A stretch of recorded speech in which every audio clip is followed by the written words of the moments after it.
killed and just shot himself. Is he conscious? Ben! Yes! Ben! Why did you do that, Ben? Ben. Ben, why did you do that? Okay. Please hurry up. We got him coming.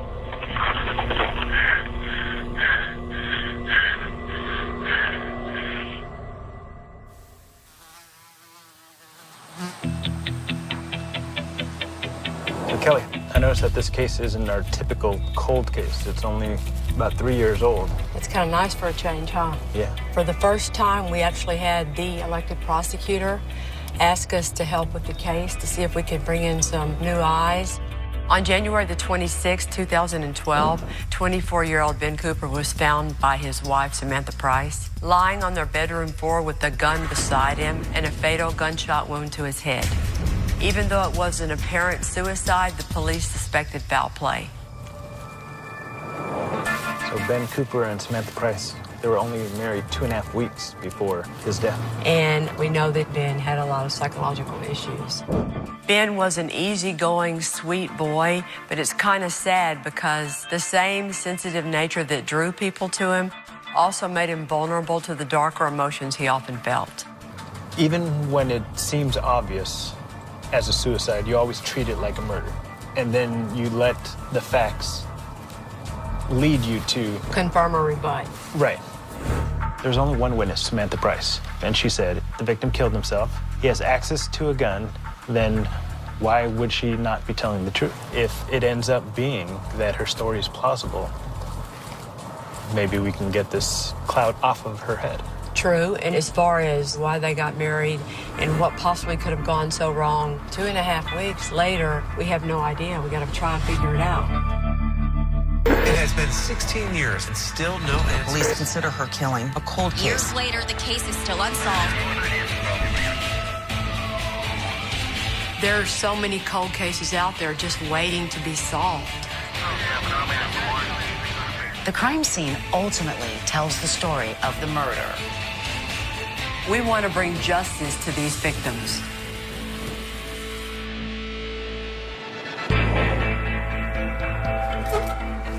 Hello. Hello, how are you? How are y'all? John Ward, Nice to prosecutor. meet you. Orlando. Jeremy Doherty. I'm excited that a prosecutor wants some help. In a small county, we don't have a lot of resources. So when I reached out for a purpose. Well, show us where you want us to work, and we'll get started. Thank you. Yes, ma'am. Being invited by the prosecutor himself is like being invited by my own people. If he wants us to do something, that's what we're going to do. Thank you again. And I'm excited about it, and I hope that we can make some progress. If this happens the beginning of 2012, y'all never have really quit working on this case then. You never put it to the side. No, it sat on the top of my desk, and I looked at it and tried to figure out what more things that we can do.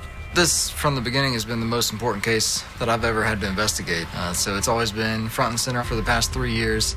How old was Ben when this happened, Jeremy? He was 24 years old. A baby. Everybody said he was sweet, though, and... Yeah, that's right. Everybody said that he was very intelligent.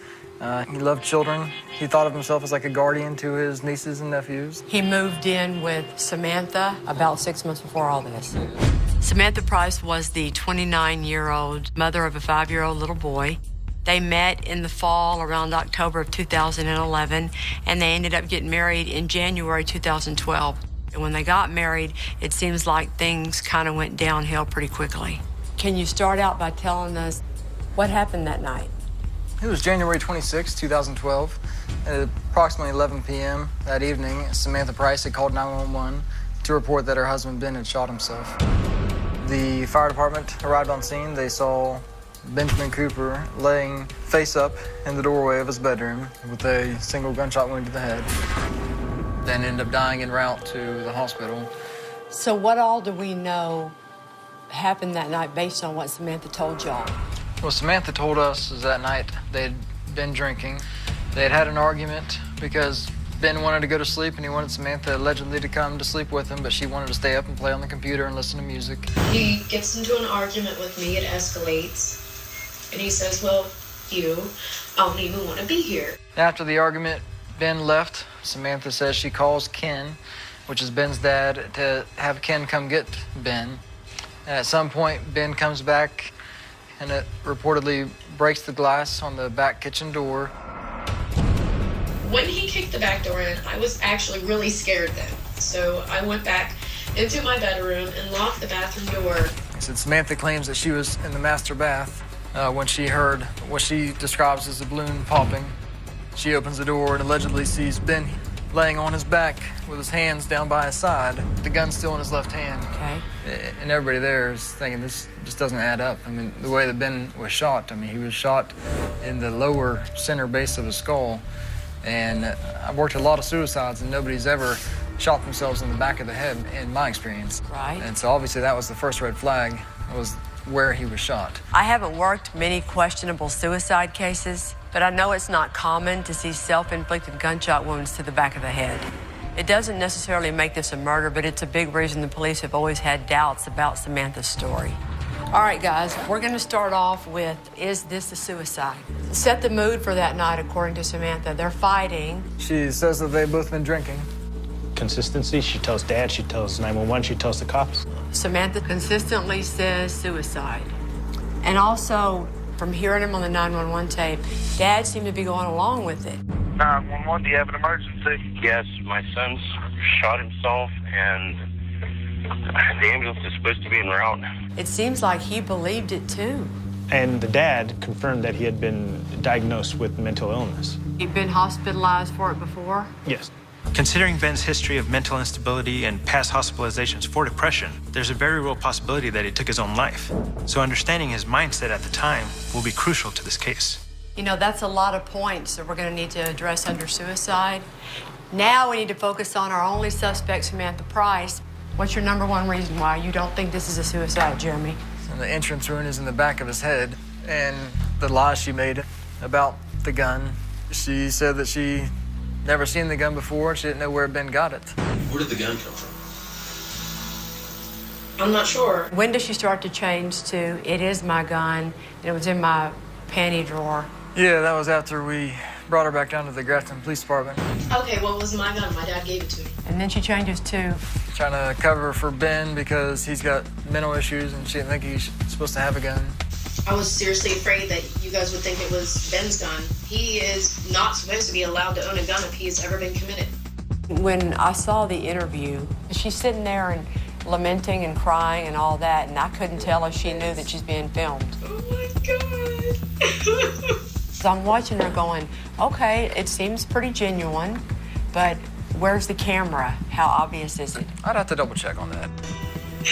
Oh, Ben. This case is tricky. There are only two people that know what happened that night, and one of them isn't alive to tell his side of the story.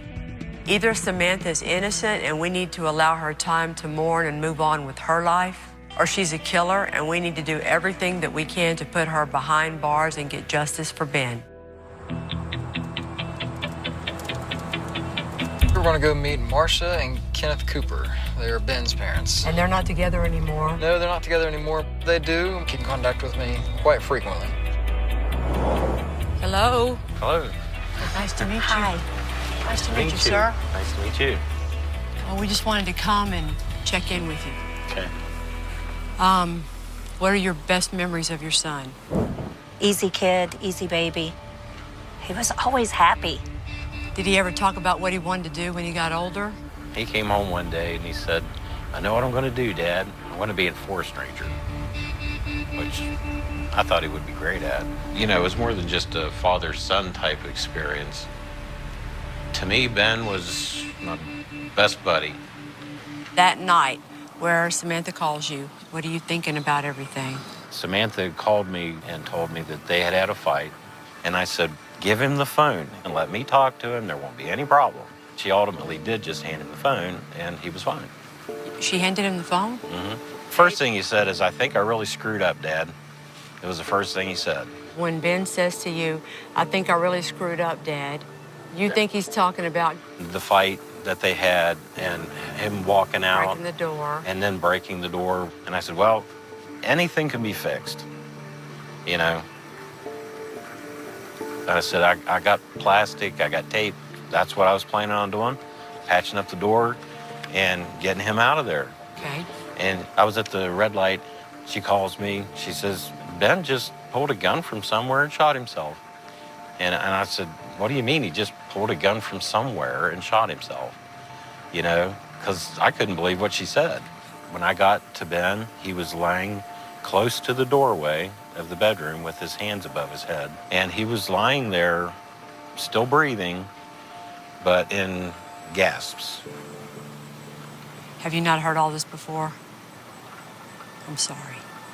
Everybody says, I know what you feel like, but unless you've lost a child, there's an emptiness that is just like someone yanked out a part of your heart and there's a big hole and nothing fills it up. I know it's difficult. We wouldn't put you through this unless we thought there was potential. I understand that, and Okay. I'm grateful that you I all came. appreciate it. Give me a hug. Oh, Hang in there, oh, okay? thank you. To lose your child is something that I can't even imagine how you stand. I don't really know how you live the rest of your life with all that spinning around in your head. This will be your case you remember your whole career. Oh, yeah.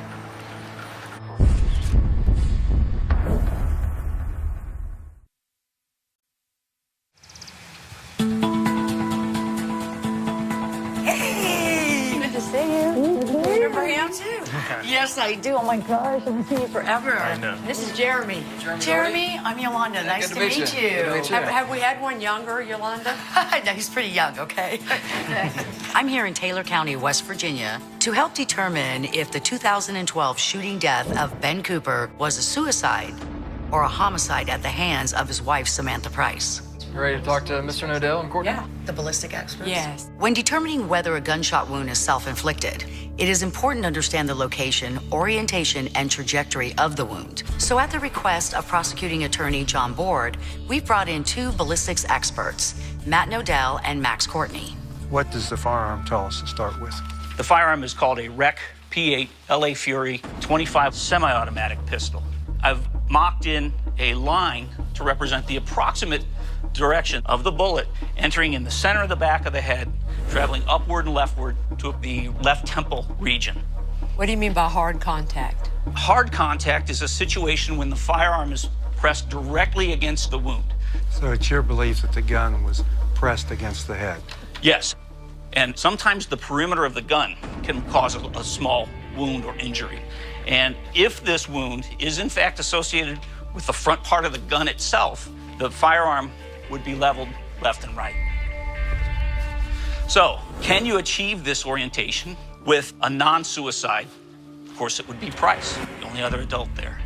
So we modeled a shooter who would represent Price and how she could achieve this process. So certainly she can deliver this shot. It's easy to see how Samantha may have approached Ben from behind and pulled the trigger. But what's really important is to find out if it's physically possible for Ben to have fired that fatal shot himself. If it's not, that's all the evidence we need to say this was a homicide. Explain to me the process of him shooting himself, because she's saying that the gun was in his left hand. He was laying in the floor on, I believe, on his left side, which he is left-handed. Can he do it with his left hand? If we hold the gun in a traditional manner, I would say it's essentially impossible. But there is a way, if you put your thumb in the trigger and then bring it over the top of your head, now I can achieve that same path that we know has to occur. But he would have to then achieve a fairly exotic situation. The easiest way for this to occur is for somebody to deliver that shot to the back of his head. That's the easiest way. But I have to consider all the other options as well. So I don't really lean strong one way or the other. As Matthew pointed out, you've got a very complex case here. If it is a suicide, can you take the replica gun and show us how you think that works? Are you pulling the trigger with your thumb? Yes. Yes. So y'all are both in agreement that the only way he commits suicide left-handed is using his thumb to pull the trigger. Unless he's more limber than I am. And the only way is upside down and... It's just so complicated, and it doesn't make sense. And you might miss. Because I might want to miss. You're going to do a trick shot? There are things that push me this way and push me this way. if you can find additional information, maybe there is something that would convince me that it's either a homicide or a suicide. Ballistics evidence alone can't rule out the possibility that Ben committed suicide. And even though it's not a conventional way to shoot yourself, the fact that it's possible could create reasonable doubt. Put yourself on the journey. We have a physical possibility. I don't think it's impossible for him to go like that. It's clear that we're going to need more evidence to figure out once and for all who pulled that trigger. Hey, girl, we'll see you after a while at the crime scene. Okay. Yolanda's going to meet us later at the crime scene. But first, it's important for us to learn all that we can about Ben's state of mind and the state of his marriage at the time of his death. Thank you. So we're going to go talk to members of the Nelson family who were very close friends of Ben. So we understand that Ben saw you like his mom. Yeah, he was like my son I never had. That's what we heard. We heard you guys really close. Yeah, I really love that kid. Did he ever talk to you about his mental state? Ben kind of had a low self-esteem because he used to be a fat kid, and in his mind he was always still that fat kid. You know, he never thought that he was worthy and that he would never have a girlfriend and a wife. And when he met Samantha, he brought her over to introduce her to me. And I really just didn't like her because she was just so overbearing. She wouldn't even let him finish his own sentences. And within 15 minutes, I looked at him and I said, "Scrape him off, Ben. Scrape him off." What does that mean, scrape him off? Just be done with him. Just run. Do you want to run to Kim's house since we're right here? Okay. Oh, so she's close to where her mom lives. Yeah. Hi, Kim. Nice to meet you. Orlando Martinez. Kim Nelson was the one who first introduced Ben to Samantha. Tell me a little bit about Ben. He was a loner, and he was so desperate for affection or any kind of attention, he didn't care who he got it from, because all the girls he would go after were batshit crazy. And my mom always said, "Don't stick your crazy. Just don't." And he did it every time. Would you say that he was a depressed person? Very much. Very, very much. He tried killing himself several times. Over a lot of breakups, he would get drunk, pop pills, and just see if it killed him. Why do you think he was trying? Because he was that lonely. He was that depressed, and he thought he would never find anyone that would love him. He wanted a family. We knew Ben had thought about suicide, but we weren't sure if he'd actually attempted it before. It makes you wonder if something happened that night that threatened the family life that he so desperately wanted that caused him to follow his suicidal pattern. Only this time, he succeeded.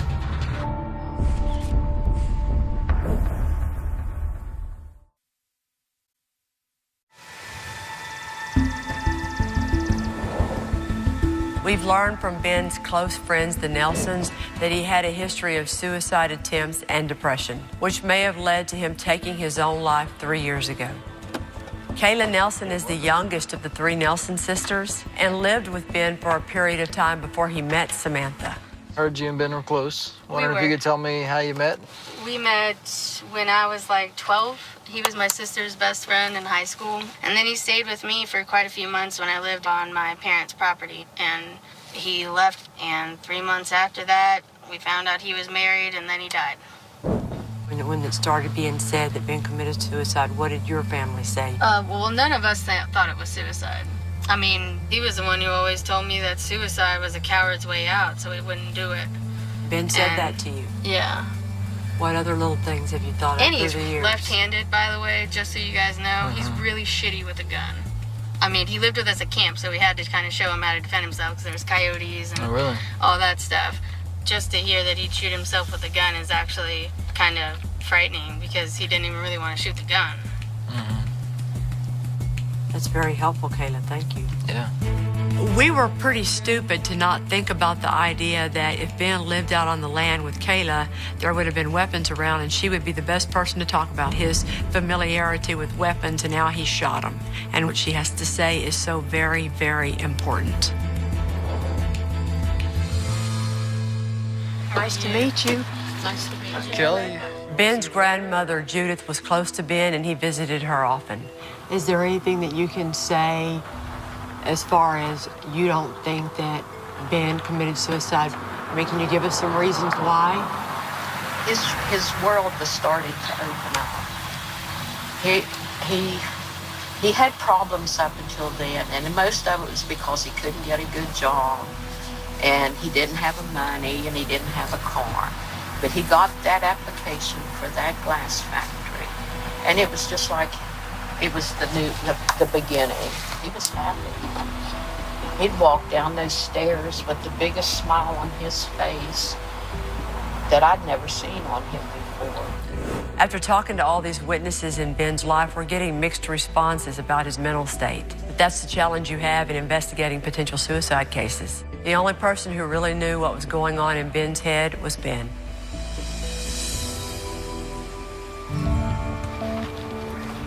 How are y'all? Nice to meet you. Nice to meet you too. Kelly. Ben's sister, Shannon Cooper, was as close to Ben as anyone and may be the one person that he confided in the most. Their father, Ken, has offered to bring her into the prosecuting attorney, John Board's office to meet with us. Did your brother ever mention anything about his relationship with Samantha? He caught her on the computer talking to another guy. They got into a fight about that. Did he ever come up to you and say, hey, sis, I really got a problem with her? Like December, I get a phone call from my brother, and he was like, can you come get me? And he said, oh, well, Samantha's yelling at me, and he told me that she called him a piece of shit. I can hear her yelling in the background. Who the hell are you on the phone with? You need to get off the effing phone. So he hung up. Phone rings again.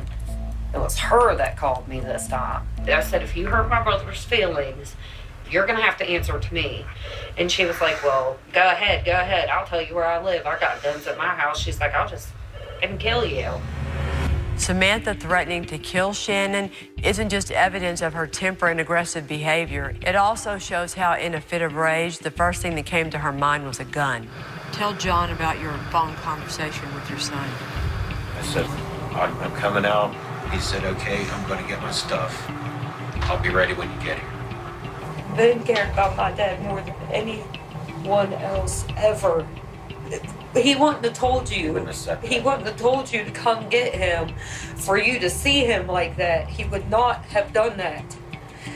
He cared about you too much to do that, because if Ben would have done something like that to himself, he would have made sure you didn't know about it. It's pretty clear that Ben and his dad were very close. So why in the world would Ben let his dad walk in the room and see him lying there like that, shooting himself in the back of the head? It doesn't make any sense.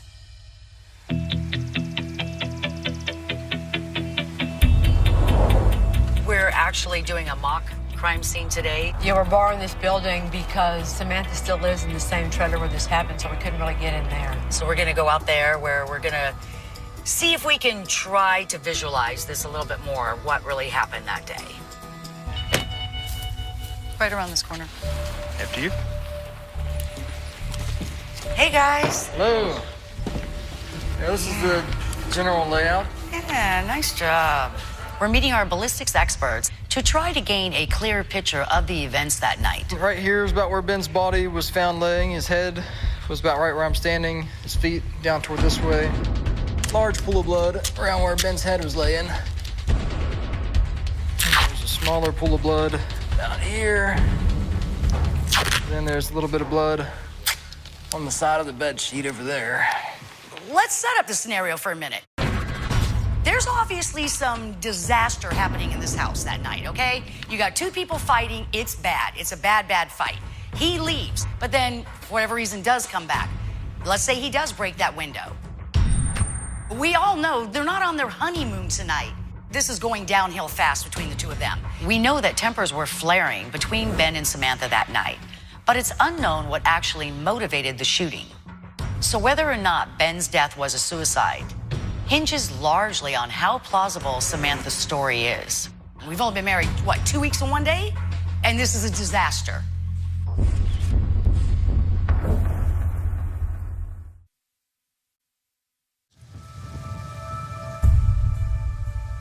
We're at our mock crime scene trying to figure out if Ben Cooper might have shot himself back in 2012 like his wife Samantha claimed, or if she shot him. Let's stick to what we know happened in this case. Samantha's initial story to the police was that after arguing with Ben, she went into the bathroom and shut the door. Then after hearing what sounded like a balloon pop, she opened up the door and found Ben lying on the floor. So she hears pop, comes out, sees a situation here, and she cradles his hand and for the first time realizes blood. And then she's got to call 911. And at some point, she talks about picking up his arms on this smooth floor. I can get him about that far. We just don't know why she moved him or what was the point. She says the dogs. Yeah. Right. That's all we know. So I grabbed his arms. I got him up above him and I grabbed his arms and pulled a little bit. I'm like, come on, Ben. Come on. But how does doing this to that keep the dogs away? The fact that Samantha moved Ben's body is odd, but not necessarily suspicious. It does, however, raise the question if there was anything else that doesn't make sense about the rest of her story.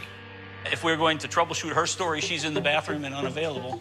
The bathroom opened up into the bathroom that direction. There's piles and piles of clothing all jammed up against the doorway here, so you wouldn't have been able to pull the doorway shut. Okay, so right there, that's the crux of her story, that she's in the bathroom with the door shut.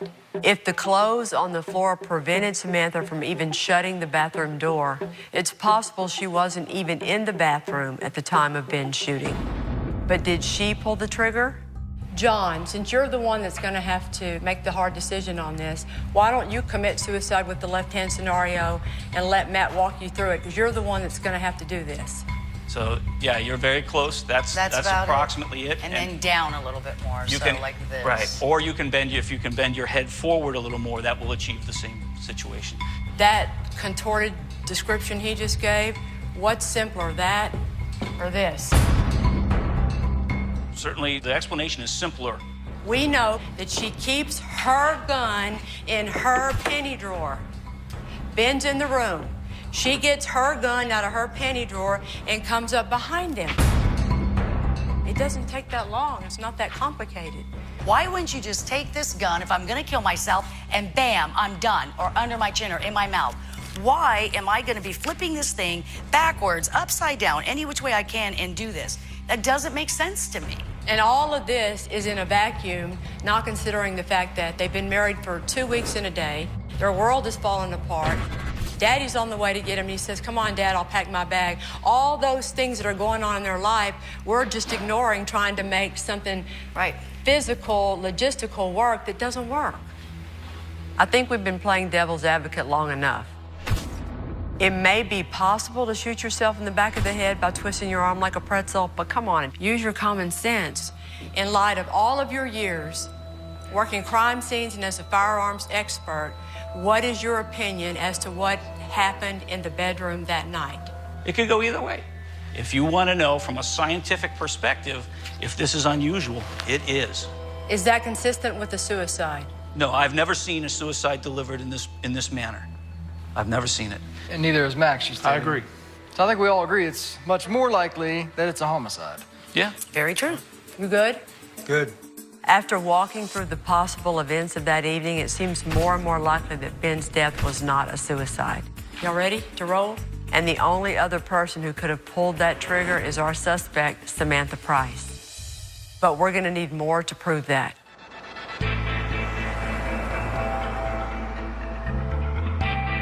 We need to delve deeper into Samantha's world. You can sit right here in front. We've tracked down Taylor Smedley, Samantha's younger stepsister, to see what she can tell us about Samantha's mindset. What can you tell me about your stepsister, Samantha? You know, I love my stepsister, but she has always been a very angry person. Just know she's always had a personality where she will get revenge on someone. She's not the type of person to just let things go. What I can tell you that I know for sure is one time me and her were smoking in her bathroom, and I noticed there was a very large gap between the door and the door frame. It locks, but the gap between the door is big enough to where it won't stay locked shut. So the handle locks, but it still swings open. Right. Thank you so much for talking to us. You're welcome. All right. We'd like to learn more about how Samantha acted in past relationships. We were hoping to talk to Jeff, Samantha's ex-boyfriend. That should be the next one. Jeff wasn't comfortable giving a recorded statement, but his parents were willing to talk. Hello. Hi, I'm Orlando Martinez. Nice to meet you. I'm Kelly. Nice to meet you. Can you tell us about Samantha's demeanor? Did her and Jeff fight a lot? She called all the shots. He's very quiet. She has a very bad temper. Always has? Ever since I've known her. What do you think's wrong with her? I think she's just spoiled. Hey, Bart, don't forget to tell him about the time she stabbed me in the belly with a butter knife. I'm Jeremy Doherty. Like I said, I'm a corporal working the case.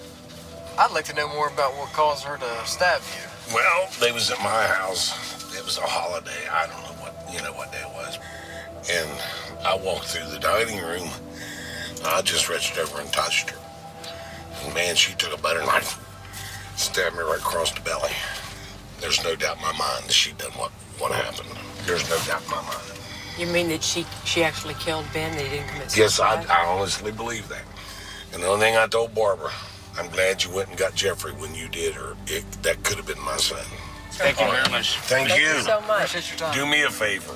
I'm trying. Put her where she belongs.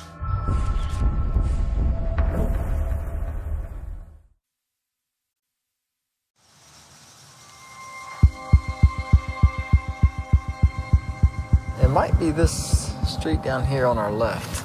We've learned that Samantha Price, our suspect in the 2012 shooting death of her husband, Ben Cooper, had a history of anger and violence dating back to her relationship with Jeff. How you doing? Sleeping. Sleeping. You wanna get a shirt on? Can I talk to you for a few minutes? Yeah, can you give me a minute? Yeah. John Haight is a friend of Jeff's, and he's never been questioned by the police. How long have you known Samantha? I met her through Jeff. Okay. Jeff and I were in college together after Ben had passed. She came over to the house, and then she starts telling us her side of the story. Exactly what did she tell y'all happened that night in the trailer? That he became distraught. Ben became distraught. They were arguing, and he said, "Fine, then I'll just kill myself." And he ran into the bedroom and got the gun and shot himself. Right in front of her. Did she say where she was at? She didn't really explain it like that. Like, she didn't say, I was here, he was there. Yeah, but she insinuated that she saw it. We now have a witness that heard right out of the mouth of Samantha that she saw Ben shoot himself. This contradicts her initial story. I locked myself in the bathroom. I should have just stayed out there. I should have called the cops when he kicked the door. This is the other thing, too, is that years ago, we went over to Jeff and Sam for dinner one night. And her and Jeff weren't getting along, and they were fighting. And she's like, I'm leaving Jeff, and I'm going to get custody of my kids, and he's going to pay for it all. And if he ever tries anything, I got a gun, and it's unregistered, unlicensed, and nobody knows where I got it. I can make it look like a suicide. And them stupid cops, they'll never know what I'm doing. And I was like, well, you told me, and now I know about it. And she's like, Jeff is never gonna get that kid, and that if he tries to take him away, I'll shoot my kid and myself. She said that too? Oh, yeah. She's like, there's no way in hell he's ever gonna get this kid. She thinks she's so smart. She thinks she's smarter than anybody that she's ever met, and that she can manipulate them into doing whatever she wants. Samantha described to John how she could kill someone and get away with it, just like how we believe Ben died. Oh, my Lord. He's good. He's fantastic. So we're going straight to Samantha's. How far does she live?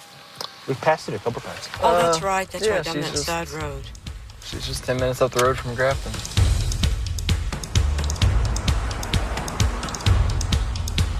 Do you think it's as important just to catch her up in more lies as it is to necessarily get a confession? She's never going to tell you she did it. Samantha Price is what I call a yapper or a talker. She can't shut up to save her life. And if we can get her to talk today like she has in the past, she might just give us a little bit more and all we need to solidify this case. She thinks y'all are also stupid anyway, you know, Right. just play up to her. Good luck, boys.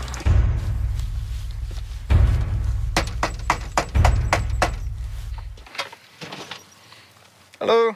Need to talk to you for a couple minutes. We're still just doing some follow-up. I'm trying to get this Benjamin Cooper death investigation off my table. I think I pretty much answered every question that I've been asked.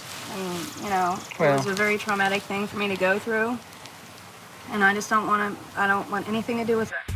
When we talked to you 3.5 years ago, you know, obviously there was things that couldn't be answered that night. You know, as far as I don't see what evidence-wise. possibly couldn't have been answered. You guys are smart. I mean, the night to me was all a blur. All I know is that I came out of the bathroom, my husband was laying on the floor, and I tried to get him up, and he wasn't getting up. Okay, I understand there's traumatic, and that's why we have to ask the questions because we weren't there. And Well, you should have a recording of every question that was asked. I mean, I think I should probably have an attorney. If you guys want to ask me more questions. well, if you change your mind, you have his number, okay? Yeah. Thank you very much. Samantha asked to speak to a lawyer, so that shuts down this interview. But without knowing it, she might have just slipped up. She did say listen to the tape, so she realized it was being recorded. Yeah. Since watching her initial interview, I've been wondering if Samantha knew she was being recorded. I didn't know. I did not know he would do this. And if her outpouring of emotion was just a big show for the camera. And now she might have just given us the answer. Oh my God. Oh, baby.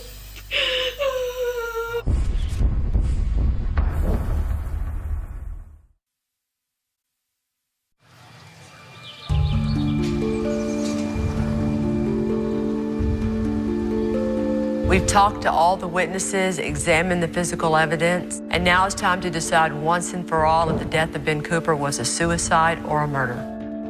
Guys, you know why you can say this is not a suicide? Because number one, an entry wound to the back of the head, none of y'all have ever heard of. Even though it may be minutely, hypothetically possible, it's not very likely at all. Besides the entry wound, the trajectory itself from here to here. The trajectory being so difficult to pull off. He wasn't a gun person. Found a witness that can say that. Just so you guys know, he's really shitty with a gun.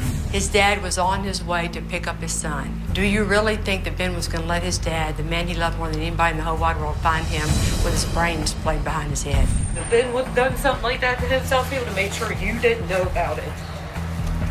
You know, after all we've been able to address this week, this is not a suicide. I think we can write the possibility of suicide off. And then you prove that it is a murder case because of all these lies that Samantha Price has always told. She's lying about the gun. Where did the gun come from? I'm not sure.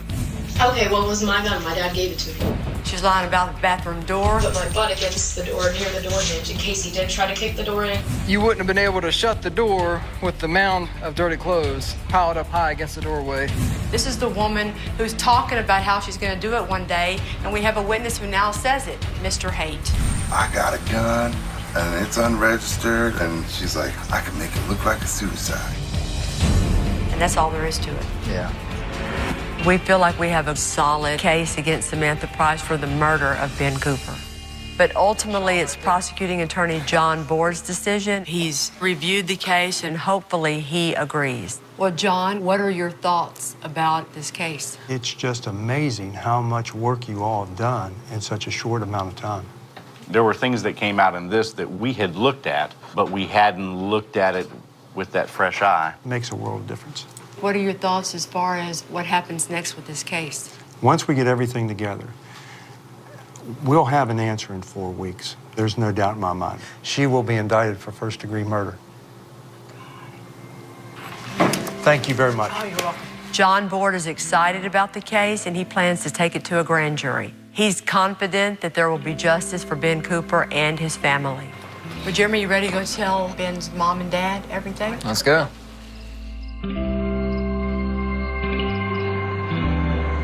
Benjamin's parents, they've waited over 3 years for an answer regarding the death of their son. And so it's nice that things are progressing. Good to see you again. Good to see you. Good to see you. It's been a long day and a long week. It has. We talked to a lot of people. We found some new witnesses. Based on all that we've done, in our opinion, there's no way anyone could say this is a suicide. I couldn't picture any way it was possible. Yeah. Well, you would be happy to know that John Board has taken the case to a grand jury for an indictment against Samantha Price. Good. You would love to hear how many people talk about how they felt about your son. And I think that's something you need to know in your heart. Yeah.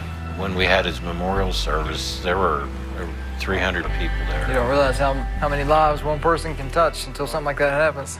You know, I really wish he realized that, because he didn't really. That he didn't know how much everybody loved him. We heard that too. Yeah. Let's give him a hug. Thank you. I can tell you that if Ben is able to know what's happening, he's forever thankful.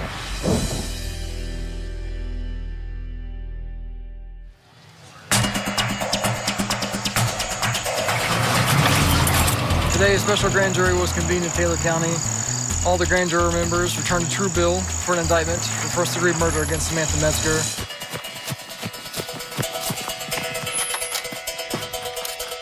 We just arrested Samantha for murder. She's in cuffs right now outside of her house.